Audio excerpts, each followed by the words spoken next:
আসলাম গরুর হাট। প্রতি বছরই আমাদের এখানে কুরবানি ঈদের গরুর হাট খুব জমজমাট হয়, কিন্তু অন্য বছরের তুলনায় এবছর অনেক বেশি গরু উঠেছে কুরবানি। এখন ভোর 6টা 30 বাজে চলে আসলাম বাজারে। এত সকালে চলে আসার কারণ হলো আজকে আমাদের এখানে গরুর হাট বসবে। এত সকালেই দেখি মানুষ আইসা গরু রাখার জন্য জায়গা বাস করতেছে। আকাশের অবস্থা বেশি একটা ভালো ছিল না, তাই দোকানে চলে আসলাম। আর দোকানে আসতে আসতে শুরু হয়ে গেল বৃষ্টি। আর সকালে যে পরিমাণে বৃষ্টি হচ্ছিল, এই বৃষ্টিটা যদি বিকালে হতো তাহলে আর গরু বিক্রি করার মতো কোনো পরিবেশ থাকতো না। যাই হোক, অবশেষে 11টা পর্যন্ত বৃষ্টি হয়ে বৃষ্টি থেমে গেল।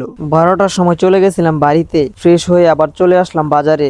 কিছুক্ষণ দোকান করে তারপর আব্বাকে বসিয়ে আবার চলে আসলাম গরুর হাট। প্রতি বছরই আমাদের এখানে কুরবানি ঈদের গরুর হাট খুব জমজমাট হয়, কিন্তু অন্য বছরের তুলনায় এবছর অনেক বেশি গরু উঠেছে কুরবানির হাটে। আপনারা মানুষের সংখ্যা দেখে হয়তো বুঝতেই পারছেন এখানে কি পরিমাণে গরু উঠতে পারে। আমাদের চন্দ্রবাজার হাই স্কুলের মাঠ অনেক বড়, আর এই পুরোটা মাঠ ভরে গেছে গরুয়ে। বড় বড় ষাঁড় গরু দেখতে দেখতে বকনা গরুর কাছে যাওয়ার সুযোগই পাইনি। গরুগুলো সুবিশাল দেহের হইলে কি হবে, একদম শান্তশিষ্ট।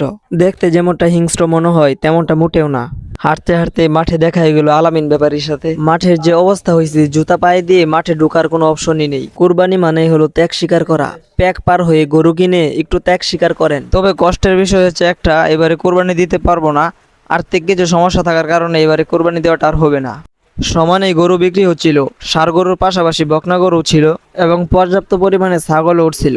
বড় বড় ষাঁড় গরু দেখতে দেখতে বকনা আর ছাগল এগুলো দেখার সময়ই পাইলাম না। অনেকগুলো বড় বড় গরু ছিল, তার মধ্যে একটা ছিল আকর্ষণীয়। অনেকেই বলতেছিল এটার নাম নাকি নেইমার। তার কারণ হলো এটার সামনে যে চুলগুলো ছিল পুরা নেইমারের মতো কাটিং দেওয়া ছিল।